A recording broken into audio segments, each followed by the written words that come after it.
Hello, and welcome everyone. Thank you for joining another Lunch and Learn for the Northern BC Restoration Community of Practice. For the new folks in the room who may not know, the Community of Practice, or COP for short, is a collective of individuals and organizations working to make restoration more effective and more efficient, with solutions tailor-made for the North. We're guided by an organizing team with core members from the Society for Ecosystem Restoration in Northern BC, the Caribou Habitat Restoration Fund via the Habitat Conservation Trust Foundation, Mission Wildlife Compensation Program, and the BC Wildlife Federation. As your coordinator, I facilitate delivery of some in-person, online, and hybrid initiatives, including formal and informal gatherings and trainings, how-to guides, leading practices, and other knowledge sharing like these webinars. We are recording today's webinar, including the Q&A, so I've enabled the anonymous Q&A feature. If you would like to ask a question with your voice at the end, please use the raise hand feature and I can mute your audio. I am very pleased to hand the reins to Amanda Ronnquist, who is a senior science communicator with Fuse Consulting Limited, and she'll be discussing ways to shift from conflicts to coexistence with beavers. Take it away, Amanda. Thanks so much for the intro, and hello everyone, and thanks for joining the webinar today. So as mentioned, today's topic is on coexisting with beavers. So I'm going to talk a little bit about the benefits of coexistence solutions, and then I'll get into some of the types of solutions that are out there, and then follow up with some key tips for success while you're using them. So first, I want to just take a moment to share a little bit about myself. So I'm a senior science communicator with Fuse, and I work on a large variety of environmental and ecological communication materials. And although these span like a huge wide range of topics, beavers have always been a real favorite of mine. And this is because my journey into understanding beavers began over 8 years ago.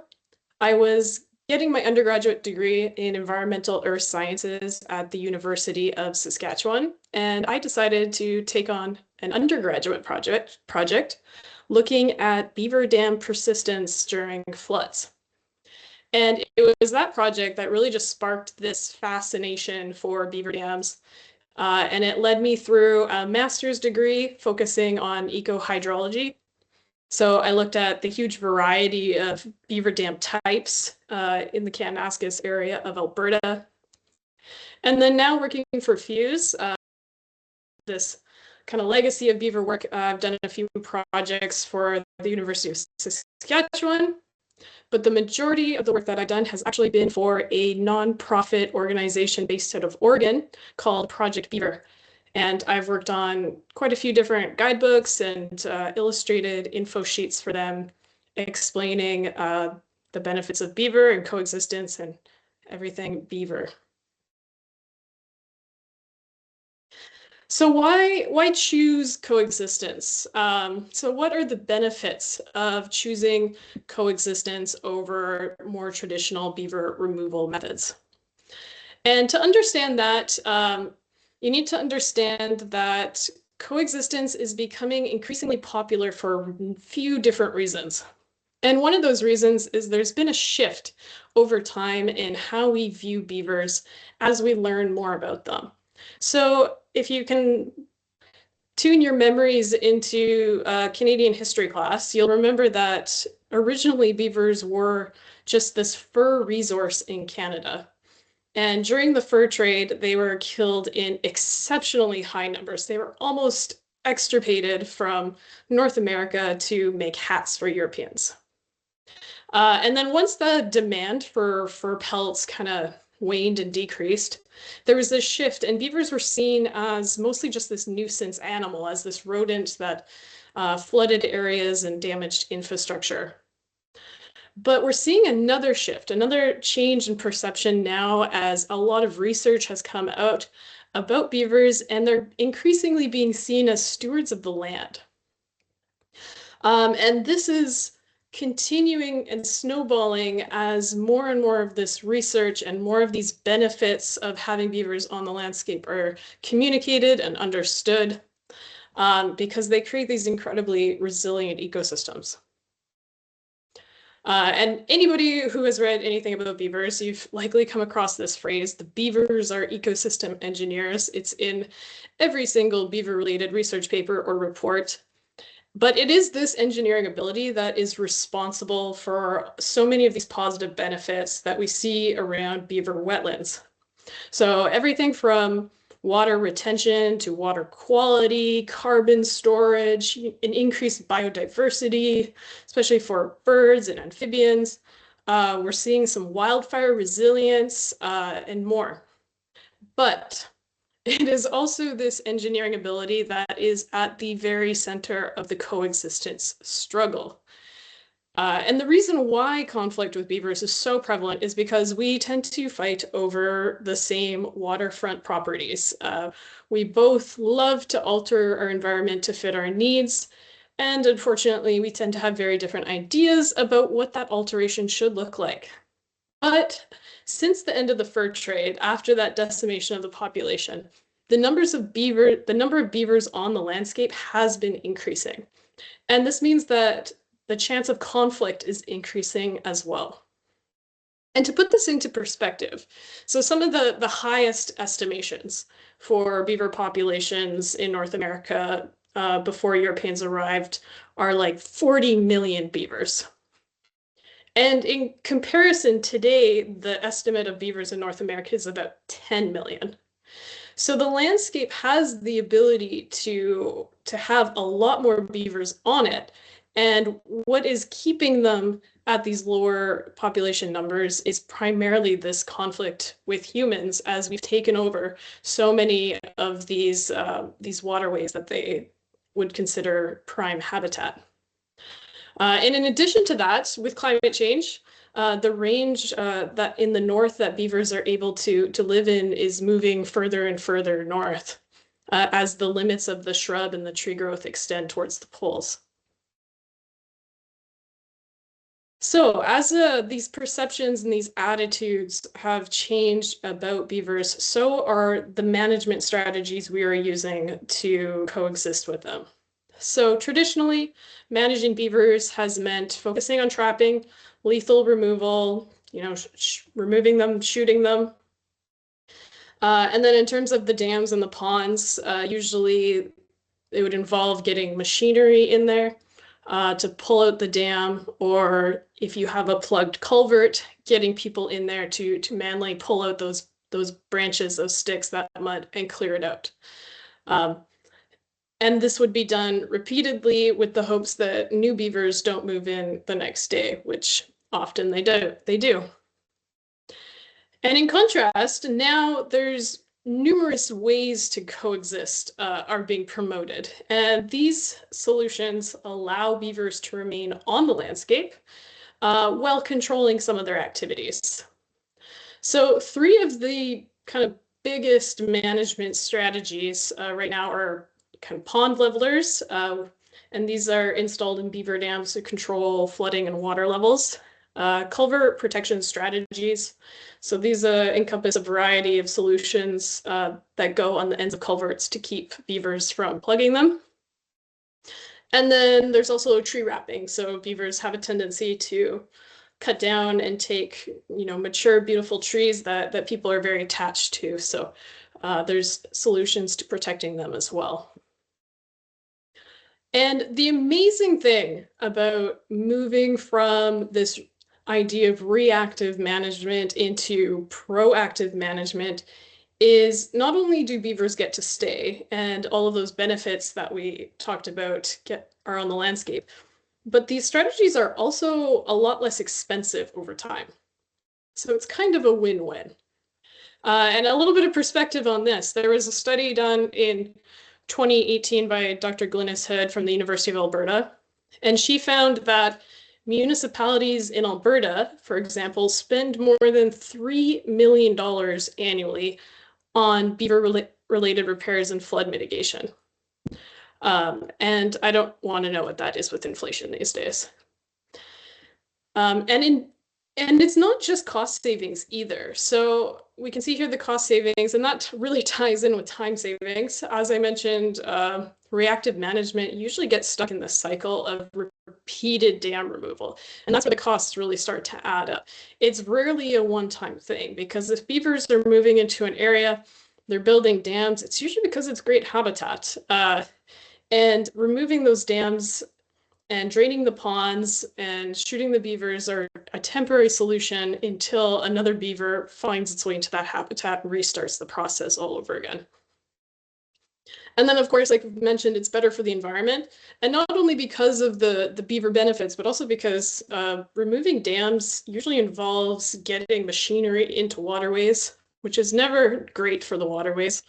You know, you get compaction, you get potential oil leaks, everything, especially if you're doing it repeatedly over and over and over again. And I also wanted to add in here that it's safer. And particularly for culvert protection systems, because I've actually had the pleasure of unplugging a culvert that has been plugged from a beaver. And in a lot of these situations, you can't get machinery close enough to pull those out. So it's up to people in waders, in the ditch, in front of these culverts, pulling out sticks and mud with shovels. And let me tell you, the moment that all of that gives way and that torrent of water starts rushing through that culvert that you're standing in front of, the chances of you getting swept up into that and into the culverts is actually really high. So removing debris from culverts, this beaver debris, is actually incredibly dangerous. And finding situations to keep people out of that and not doing that kind of work is going to be way safer in the long run. And then, of course, it's the public image. So the beaver is a strong, proud symbol of Canada, and it doesn't look good to be continuously killing them, especially if you're a company and you're looking to maintain or improve a public image. Working with these coexistence solutions is going to be seen a lot better by the public than the repeated lethal removal strategies. So I'm going to introduce some of the main types of coexistence solutions available. This is definitely not an exhaustive list. There's so many people who are coming up with new styles, new innovations. It's something that is changing really rapidly, and there's so much out there that people are doing that it's impossible to really get into the details. But I really wanted to give an overall idea of when these things are useful, the kind of the situations you'd use them in, and some tips for success that you can kind of take to heart and use regardless of which specific type of solution that you are using.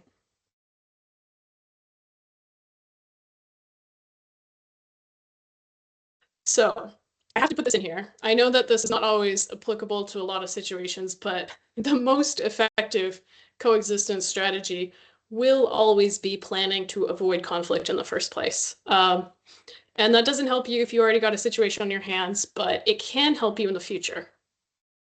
So some examples for how to incorporate this into your planning. So, you know, if you're building a road network, forestry roads, plan on routing those roads away from the wetlands whenever possible, even if it's slightly further, slightly longer. So if you think about the cost, the headache of dealing with beaver coexistence, sometimes that extra distance is worth it. And then on top of that, if you do have to cross water courses, prioritize big openings. So of course, bridges are the best, but they're also the most expensive. But large arches or oversized culverts are going to decrease your chances of running into a beaver coexistence issue in the future, because small culverts attract beavers. From a beaver's point of view, a road across a waterway is just a dam with a hole in it. And the temptation of just coming in and blocking that really small hole is way too high. So anytime you can avoid that temptation, you're gonna potentially avoid situations where you have to deal with conflict.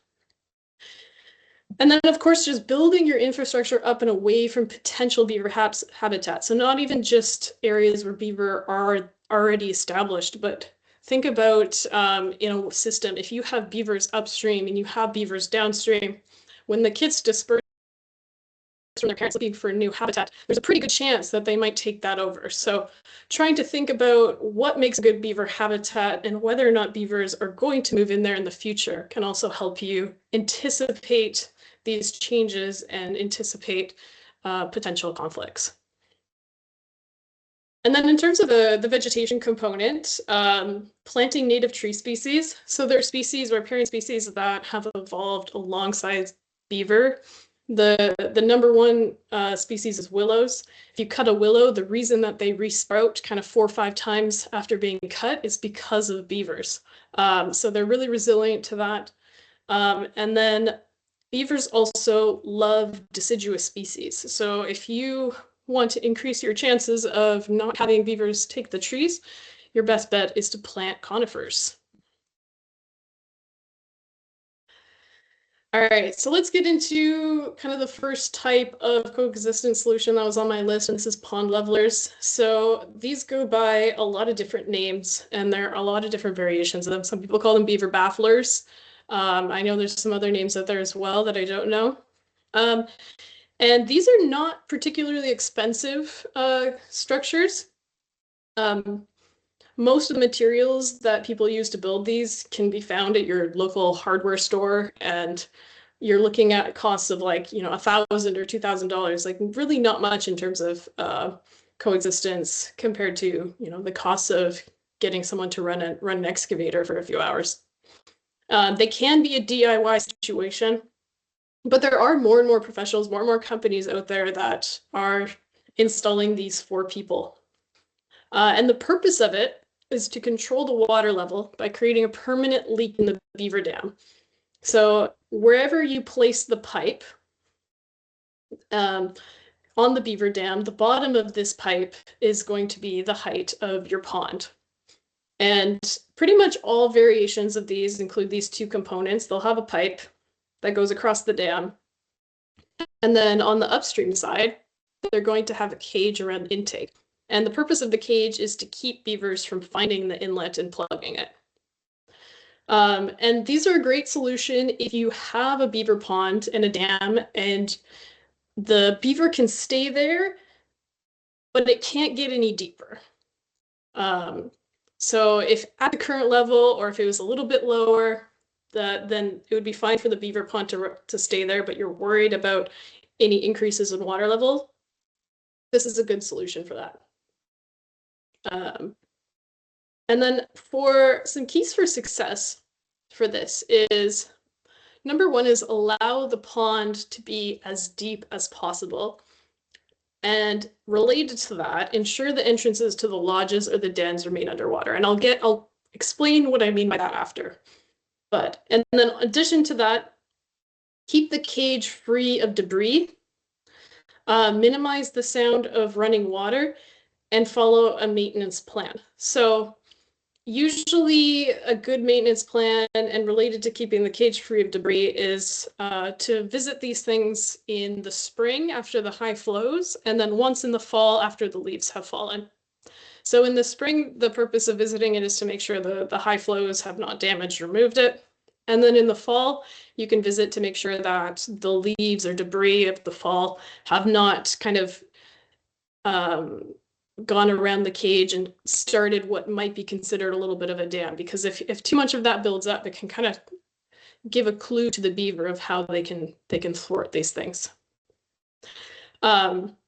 And then minimize the sound of running water. So you'll see on this particular example, there's like a cutout at the end of the pipe. Some people swear by this, that notching the pipe like this decreases the pull of the water through the pipe, and it's less likely for beavers to find it. There's a lot of little kind of like tips and tricks that people do differently in different regions for these things. That's one of them. Another one is you'll see like there's kind of like mesh wrap around here. Some people add that to prevent beavers from chewing on the pipe where it goes over the dam. Some people don't. There's a lot of different variations in the way that the cage looks. Some people kind of add different shapes to make it harder for beavers to climb up it or have it extend more or less. So there's lots of different variations of this, but the main goals, the main ideas behind it are all remain the same. So a little bit of the risks and limitations of this is if you drain the pond too much, the beavers will likely abandon the pond and start building a new dam, which you don't want because they're likely to build it somewhere that's probably worse than the first one. Another thing is they don't always work really well in super narrow or shallow ponds. And this is because it's just with less real estate to work with, the chances of them finding that inlet and figuring it out are just a lot higher. And then, of course, related to that maintenance piece, if you do get large spring floods that go through, sometimes this can damage or move the leveler, and you have to keep in mind like how well that you need to anchor this piece in depending on your region and what you're dealing with. So now I promised I would explain these first two pieces a little bit, allowing the pond to be deep and ensuring that entrances are, to the lodges are underwater.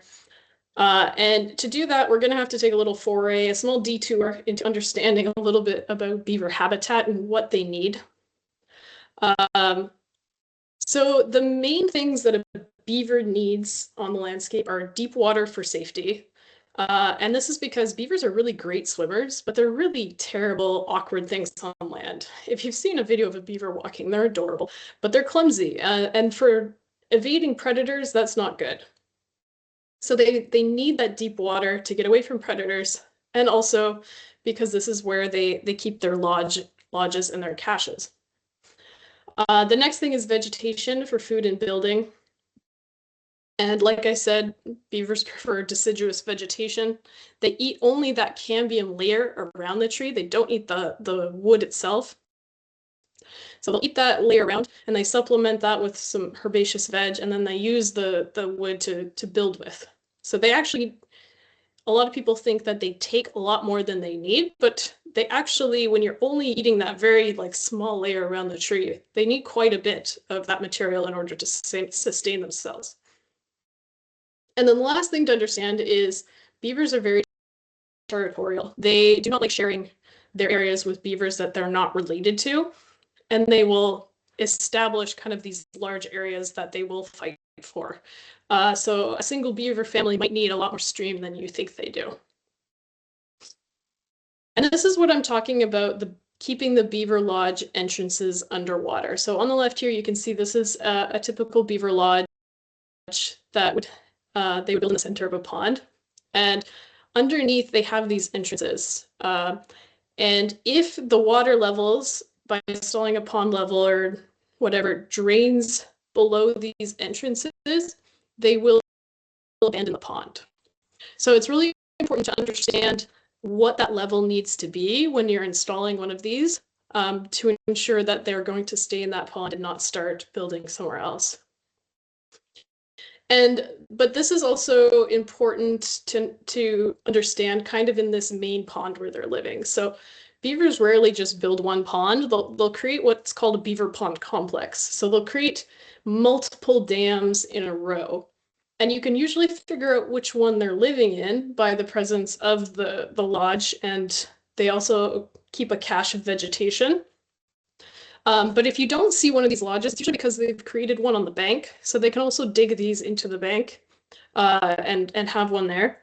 And there are some instances where they have multiple. So they can do this kind of for redundancy, and they'll year to year, sometimes they'll even move between different lodges, depending on the conditions and water level fluctuations and everything like that. So here's another schematic that shows the importance of this. So this is what I was talking about, a beaver cache. So the beavers don't hibernate over winter. They need to eat all winter. So they will collect all of this vegetation, all of these sticks, and they will put them in the mud at the bottom of their pond. And if you imagine this scene in winter, all of this water is going to freeze on top. So it's really important that their entrances stay underwater and their ponds are deep enough that they don't freeze to the bottom, because all winter they're going to be coming out of those lodges, they're going to be grabbing some of their food and then pulling it back to eat. So understanding that is really, really important to the success of a pond leveler, because if you drain the pond too much that the beaver does not have these necessities for life, then they're going to start to fight. They're going to start to find ways to either figure out how to wreck the pond leveler, to plug it, to chew through it, or they're going to move. And then the coexistence is not going to work. So if you want it to work, you have to make sure that if you're installing one of these in their main pond, that they still have what they need to survive. All right, now back to the rest of the coexistence solutions. So I want to talk a little bit now about culvert protection. So once again, there's so many different examples of these. They go by a lot of different names. And the purpose of these is to prevent beavers from plugging up the culverts in roads. And they do that by either physically preventing them from doing so, or you can have systems that kind of alter the cues that just make it easier for them to build elsewhere. So for example, this first one here, it's called an anchor fence. But the idea is it is a fence that goes around the culvert. And the idea is these are great for sites where you still can have some damming activity, where the water levels can raise a little bit because the beavers will build along it. But it keeps them from having that material jammed in the culvert. And you can see there's also like a wildlife passage here. So the idea isn't to keep beavers from entering a culvert, but or other animals that rely on culverts for transportation. The idea is just to keep them from being able to pull big sticks into there. And these can also be paired with pond levelers. There's situations where you put them through this dam that they create if you also need to regulate that water level. This middle one is called here an anchor dam. Sometimes people call them diversion dams. They kind of resemble the BDAs that some people are doing. And the idea here is just to kind of start building a beaver dam where you want it. This doesn't always work, but beavers tend to take the path of least resistance. If you put posts along a stream at a location that would make it easier for them to get a dam started, the chances are they're going to capitalize on that, and they're going to choose that location over putting it in the culvert itself.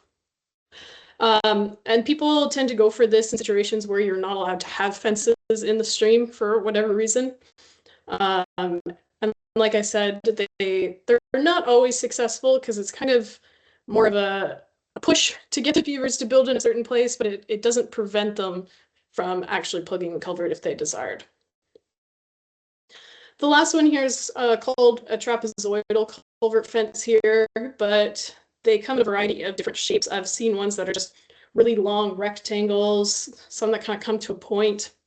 The shape itself doesn't really matter. What matters is the length of the fencing. So the idea here is you're just making it really inconvenient to build a beaver dam here.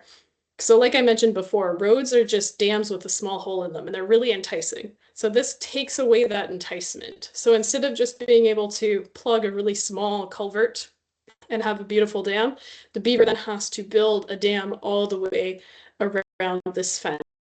And if you make it long enough, it then becomes easier for them to just build a straight one somewhere upstream or downstream, and they'll probably go for that. And this is a great one to use in a situation where you can't have damming close to the road. And some keys for success for these, number one is build it with sturdy materials. Beavers are a lot bigger and stronger than you initially expect, and they can it's important also in terms of the flows going through the culvert that they're built strong and built to last. Like I mentioned, it's important to keep wildlife passage in mind, and also fish passage. There's a lot of streams that fish passage is becoming more and more of a concern and an issue, and it's important that if building these coexistence solutions that you're not impeding fish passage through the culvert. And then, like I mentioned, just focus on making it an impractical place to build. And then, of course, follow a maintenance plan. And it's similar to the pond leveler. One of the main things with this is also to check it after the spring flows and also in the fall, and try to make sure that the material isn't building up on the fence, because the whole idea, especially for that trapezoidal fence, is that it makes it difficult for the beavers to dam it, to build a dam against it. But if you have a bunch of debris against it, suddenly it starts being not that hard. And then the risks and limitation of this, a lot of these styles have kind of like a wood along the top of them. And of course, wood can be chewed by a beaver, so you have to watch out for that. And then also, like I mentioned, for the anchor, the diversion dams, it doesn't always guarantee that beavers will not use them, but if you do your best to make sure that they have what they need in their habitat and make it impractical to build where you don't want them to build, then it's a pretty good solution, and it works quite often. And then another thing that was on this list is tree wrapping. So the purpose of wrapping trees is to prevent beavers from cutting them down. And this works well if you have just kind of a proportion of mature trees that kind of needs to be protected. So a lot of city parks use this, or people who have properties near near rivers or riparian areas. And it doesn't work so great if you need to protect an entire area. So like if you've planted a big riparian area in terms of like preventing erosion, and you kind of want to keep beavers out of there until it has a chance to establish, then you're probably better off going for just like an exclusion fence that kind of keeps them out of the whole area. Same for if you're looking like orchards or vineyards, kind of fencing around the whole thing would be better. Whereas this is great for just protecting kind of a few choice trees in an area. And for this, it's important to use fencing, this wire fencing that's strong enough. One of the main things that people get wrong with this approach is that they will use like chicken wire or something. And beavers have really big teeth, and they can easily chew through chicken wire. And if you don't use something sturdier enough, they can also just kind of push it against the tree. As you can see, these phalanges on the bottom of this style here is intended so that if a beaver gets close, they step on those and they can't push the cage against the tree to just chew through it. But yeah, I've also seen people kind of like stake them down as well. And then some keys for success beyond that are: make sure that you leave enough room between the mesh and the trunk. So there's so many sad examples of people who want to protect a tree. They wrap a mesh around this, and they forget about it. And the tree grows, and then they end up girdling the tree and killing it anyways, which is unfortunate and kind of ironic. The other thing is to make sure the mesh is high enough. So beavers are kind of short, squat creatures, but when they get on their back paws, they can reach pretty high. And then on top of that, if you're in an area that has like deep snowpacks, or if it's a riparian area that floods in the spring and the water levels come up, the mesh needs to be high enough that in those situations, the beavers can't just completely go over and cut it, because beavers will cut trees in the winter as well. If their ponds aren't completely frozen, they can still get out and they decide they need more food. They will cut down trees in the winter as well. So, and the main thing here is don't wrap every tree. Once again, this ties back into making sure that the beavers have what they need. So if this is a true coexistence solution where you want the beavers to stay, if you wrap every tree, then they have nothing to eat. So it's that the idea is to kind of keep what you really, really want, what's important to you, and make sure there's enough for them to take to sustain themselves. Because if you wrap every single tree, the beavers are going to try even harder to get at them, and then they're going to find a way to either push under it, push up against it, and they'll be a lot more persistent in their efforts to try to thwart these coexistence solutions. And then, of course, the maintenance plan. Check them periodically for damage. Make sure that they can be expanded over time. And then I talked a little bit already about the risks, the limitations. Another one here is This obviously works best on flat ground. And if you do need to work with them on a slope, then you're going to have to kind of work with those angles to make sure that the cage is centered around the tree. It's not going to fall over or to move or anything like that. All right, so this is one that wasn't on my initial list, but I wanted to talk about it a little bit because as we understand more about the benefits of beavers on the landscape, we're kind of running into this situation where there's people who want beavers at their place and there's people who don't. And there's this idea that moving the beavers from the areas you don't want them into the areas that you do want them is just this beautiful, amazing solution that benefits everybody. And there are situations where this can work, but it's a lot harder than a lot of people anticipate, and it doesn't always guarantee success. So particularly when moving beavers out, so if you are trapping beavers and trying to get them out of an area, it's important to understand that most of these systems are connected. And if you have beavers upstream and you have beavers downstream, pulling those beavers out of your area, it's just going to vacate that territory and new ones are going to move in fairly quickly, especially a lot of the younger beavers disperse in the spring. So if you're pulling them out, midsummer and you're like, wow, this worked amazing. There's no beavers. There's every time a beaver disperses in the spring, your chances of them finding that territory and move in are pretty high. And then on the other side, so if you're trying to bring beavers into a place that they aren't already, it's important to investigate why they're not there. So there's like one situation where this is a good idea, and that's in areas where there's really, really great beaver habitat, and the only reason they're not there is because they can't get there for whatever reason. It's just like geographically isolated. Because otherwise, there's situations where the habitat is not really suitable, and you have to do quite a bit of kind of restoration work to get, especially with really incised streams. They need a little help sometimes to get established in those kind of habitats. Or there's not the right vegetation, or if there's everybody around is like trapping them out, or there's other beavers that have territories that overlap there. That those can all be reasons why there's not a beaver there, even though you think there should be. And a main thing too is also beaver families move best together. So if you pull a beaver away from its family and release it in a new area, there's been instances of them just taking off and trying to find their family, and the chances of them staying where you release them are really low. Whereas if you move them as a unit, as a family unit, the breeding pair and the kits usually stay with the parents for like a few years.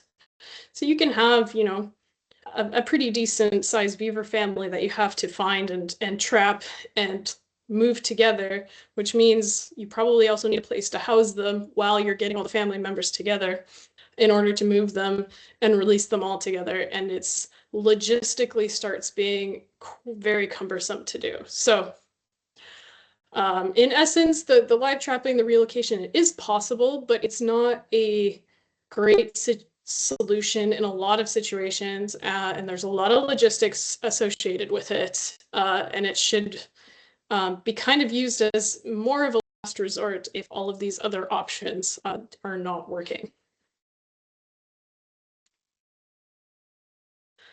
All right, so I want to talk about just some general tips. So these, in terms of any kind of type of pond level you're using, or culvert protection system, or tree wrapping, or anything that you're using to try and coexist with beavers, some things that are going to help you succeed are minimizing the sounds of running water. I've mentioned this.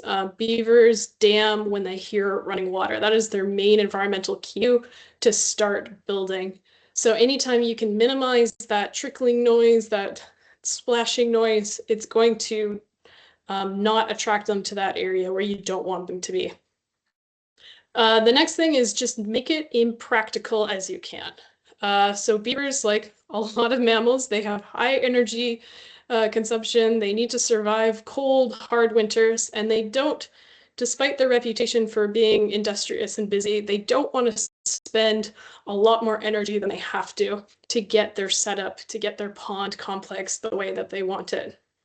So if you make it really, really impractical for them to build somewhere you don't want them, the chances of them choosing a different location are going to be way higher, and you can kind of avoid that conflict where you don't want it. The next thing is be mindful of fish and wildlife passage. So make sure if you're installing these solutions that you're not creating a new problem and preventing fish or wildlife from using culverts and getting through to different places. And another thing is use environmentally safe materials. So like I said, a lot of the things that you can need to create these solutions and install them, you can just buy at your local hardware store, but not everything at your local hardware store belongs in a river or a stream. So it's important to, if you are kind of taking a DIY approach to this, to make sure that you're not adding materials that are going to leach chemicals into the waterways that you don't want to be there. Or of course, you can go the route of getting some professional advice from the people who do this. The other thing is to layer the multiple strategies when you need. You don't have to just choose one of these.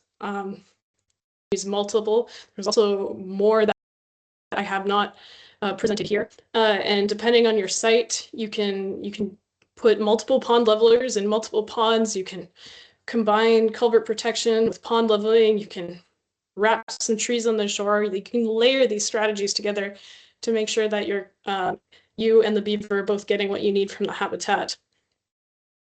And the most important thing that I am going to reiterate a few times here is give as much as you can to the beavers, because the reason that they are creating these ponds and these dams is because they need them to survive. So if you truly want coexistence, it will only succeed if beavers have the habitat and the resources they need. And I think that's like the main takeaway from today is no matter what type you use, no matter how you approach coexistence, if you're creating an environment that they can no longer survive in, it's going to fail every single time. So I guess in terms of next steps, if you are someone who needs a coexistence solution, I think that approaching it with these kind of 6 steps in mind is a great way to go about it. So the first one is do a little bit of research, figure out what solutions are best suited to your site. The next step should be you should check your local regulations. Depending on what kind of land you are, where you are, these will vary depending on a plethora of things. In some areas, it's easy to put stuff in waterways. In some areas, it's next to impossible. Sometimes you need permits. And then if you get all that sorted, then you're going to need to do a site assessment. So remember when I was talking about keeping the water levels above the pond entrances, or the lodge entrances? But that means you need to know all of those measurements. You need to know how deep your pond is. You need to know how deep those entrances are. You need to kind of take all of these measurements and assess the site to figure out, how much can I drain that water level without severely impacting what the beavers need. And then it's on to the fun bit where you get to collect everything you need and assemble these, install them into the waterway. And then, of course, very, very important, make sure you create and follow a maintenance plan. When you put these in, they're really low cost, and it's easy to just kind of like put them in and walk away and be like, all right, we're done. But they will last so much longer if you just check on them a few times a year, make sure they're free of debris, make sure they're not moving, make sure, sedimentation isn't impacting the entrances of your system and everything like that. It'll make sure that your hard work and your money you're putting into this last a lot longer. And then lastly, I just kind of, like I mentioned at the beginning, a lot of the work that I've done in terms of coexistence on this topic, I've done in collaboration with Project Beaver. And they are based out of the States, they're based out of Oregon, but a lot of these solutions, a lot of this information is applicable across regions. So if you are looking for some of these resources and some of nice visuals that you saw today. A lot of them are on the Project Beaver website, freely available. So, and that concludes my talk. I think we got lots of time for questions. And if you, for some reason, don't have time to ask the question, feel free to reach out. I have my email on screen. I'm always happy to talk people's ear off about beavers. So. Thanks, Amanda. That was awesome. I definitely have a better understanding of our beaver neighbors' ecology and life history strategies and needs after all that. So that was awesome. Thank you. Yeah, we've got about 15 minutes for questions. So folks, you can pop that in the Q&A. The anonymous feature is in there if you prefer to not have your name associated with your words for all posterity. And while you guys are popping things in there,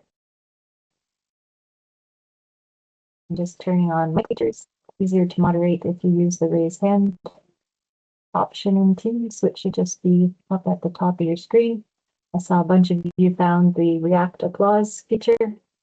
So we have one from Haley, who is wanting to throw a picture in the chat. You should be able to. Hi.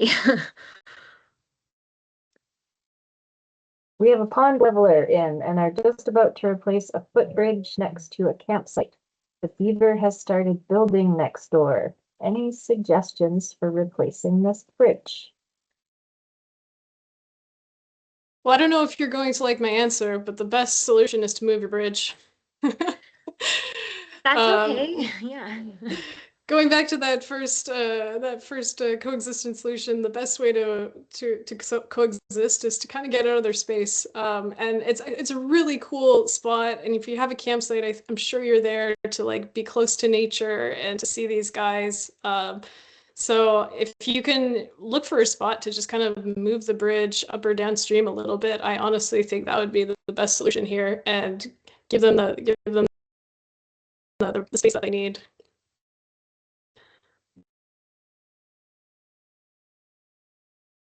Awesome.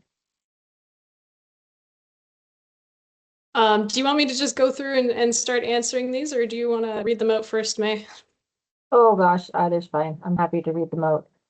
Elena's asking if you can put your email back up. I can throw that in the chat for people. Okay. We have Jen asking if you had a recommendation for culvert size. How small is too small? Or what is the recommended size of a large culvert that is less likely to attract beavers? Well, I feel like there's not a specific threshold. It's kind of more of a sliding scale. The smaller you go, the more likely they're going to dam it. Like I said, a road to a beaver is a beautiful dam that they think they're just plugging the rest for you. So anything that doesn't constrain the normal width of the waterway is the best. And like I said, bridges are of course best because they don't even touch the water. But there's a lot of like systems that you can go, and the bigger the better. And it's usually just a question of cost as how big you can go. But yeah, the bigger you can go, the less likely they are to be attracted to that system. And it looks like we have an out loud question from Keith. Go ahead. Good afternoon. I guess Amanda is the Beaver Whisperer. That's a great presentation. I'm just wondering, is there anything out there that what do you call that? Maps these beaver ponds and beaver systems anywhere? I guess like what would you call, like a database for beaver systems, or it's pretty much everywhere? I don't think there's a database that I know of. I think the closest thing that I know is there is a model that kind of maps habitat, and it can give you a score of how likely beavers are to be in that habitat just based on kind of the slope and the characteristics of the habitat. So it's not exactly, oh, they're here, but it's kind of gives you an idea. And I think it's called the BRAT model, B-R-A-T. But I don't think there is a database of actual beaver dam complexes on any sort of large scale. It's just, that would be a huge undertaking, and I volunteer if someone will fund it. But I did do a little bit of mapping when I did my undergraduate project in the Kananaskis. Part of that was finding these dams so that I could see whether or not they survived the flood of 2013. And that was such a huge task of going through satellite imagery along streams and trying to find them. And I did a lot of ground truthing with it. And even just the difference between what you see on satellite, you only see the biggest ones, right? And I was seeing those where I'm like, oh, there might be a beaver there. And then you get on the land and there's a series of like 15 beautiful ponds. And it's just such a hard thing to do from imagery. You only get the biggest ones, and there's always so much more in the landscape, which is, it's kind of cool. But I would love to see someone take on a large scale beaver mapping project.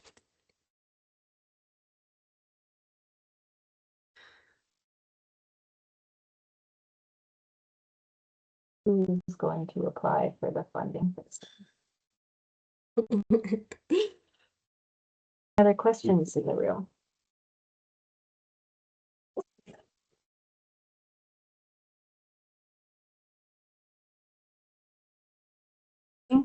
Oh, there's one. Regarding translocation, says Jen, and apologies if you mentioned this in the talk. Do we know much about home range size? Given their territoriality, you would need to ensure they aren't introduced into the territory of the home range of different beavers. And are you aware of the success or failure of any translocations? Yeah, so I think like I don't have a number or like a size range because it really depends on kind of the density of beavers in that area. A lot of the times, like if you're getting a lot of beavers in a stream, you know, out of necessities, their territories kind of get crammed up, they get a little tight. But the best way to tell where a beaver territory starts and ends is actually to just get on the land and walk it, because they'll leave scent mounds. So they'll just take a small mound of kind of like sticks and mud, and they'll pile it up and they'll, you know, excrete on it, and that marks their territory. So you can actually, if you're looking to introduce a beaver to an area, the best thing to do is get on the land and look for beaver signs. So you look for those mounds, you look for chewed sticks. Depending on the color of them, you can tell whether or not basically how recently they were chewed. So it's really important to get out there and just look and see and make sure that there isn't other beavers in that area, to ensure that you're not introducing them just to watch them fight. And in terms of success or failure, I know there is Jacob Shockey, the guy that is associated with Project Beaver. I know that he does translocations and he has had success with them, but he has a specific facility where he takes them in the meantime, as he's kind of how I was mentioning, whereas he's collecting the entire family, and he is, you know, an expert in this. He'll do the like walk the ground and figure out these areas where they can be released and all these different things. So it's definitely something that can be successful and is successful, but it needs to be done by people who really know what they're doing and know what to look for. Otherwise, you can end up with some situations where it's not going to work at all.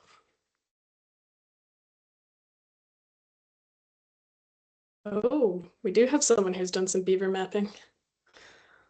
It's exciting. Can we all email him? For them? My gender bias is showing. So we do have time for a couple more questions. If anyone's been hesitant, please don't let fear steal your voice. I was wondering, Amanda, you spoke about how willows evolved alongside beaver occupation and activity, and how, you know, you could plant conifers if you were looking to make a site more resilient to beavers. Are there other species that you're aware of that you could speak to that might support conflict avoidance or healthier beaver populations? Yeah, I think willows is the one, also like dogwoods and stuff. Anything that has that ability to resprout just from a branch are the ones that are really good at, once they're cut down by beavers, they'll come back. And a lot of them are used in restoration and preventing erosion because of that ability. And then, yeah, in terms of what they don't like, conifers is definitely the main one. But it's also important to understand too, is like they don't like to eat conifers, but I've also seen them take them to build their dams with. Because especially in areas where like I did a lot of research in the Kananaskis area, and anybody who's familiar with that, it was a very conifer rich landscape there. So they were a lot of places, there were no large deciduous trees. You were at too high of an elevation. So they were relying on those kind of the spindly little willows for a food source. And any of their building had to come from coniferous trees. And they would actually also just harvest those from avalanche slides as well. They don't necessarily need to cut them themselves. They'll take them if they're already down. So it depends a little bit on where you are and what's around. That's kind of the neat thing about beavers, is they will adapt based on their environment. So that's why understanding kind of like their interests and their goals and what they need to survive is a better way to understand whether or not your coexistence solution will work. Awesome. Well said. Thank you. We've also got a question here from Kim asking, if beaver are translocated, is it better to move them upstream or downstream? And is there a recommended minimum distance?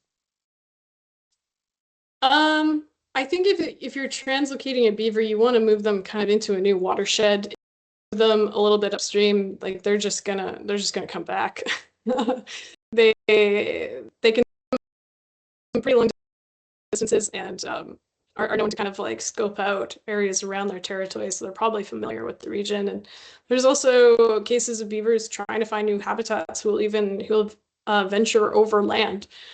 So I think like a lot of the situations where beavers are being translocated, they are like being put in a truck and they're being driven to an entirely new location, and often kind of remote locations, or locations that are these kind of islands where beavers can't get in from the surrounding streams. Because otherwise, if a beaver can get there, they're probably going to, and it's probably just a matter of time, or the population's being picked off by trappers or hunters. So it's best to move them into kind of an entirely new system.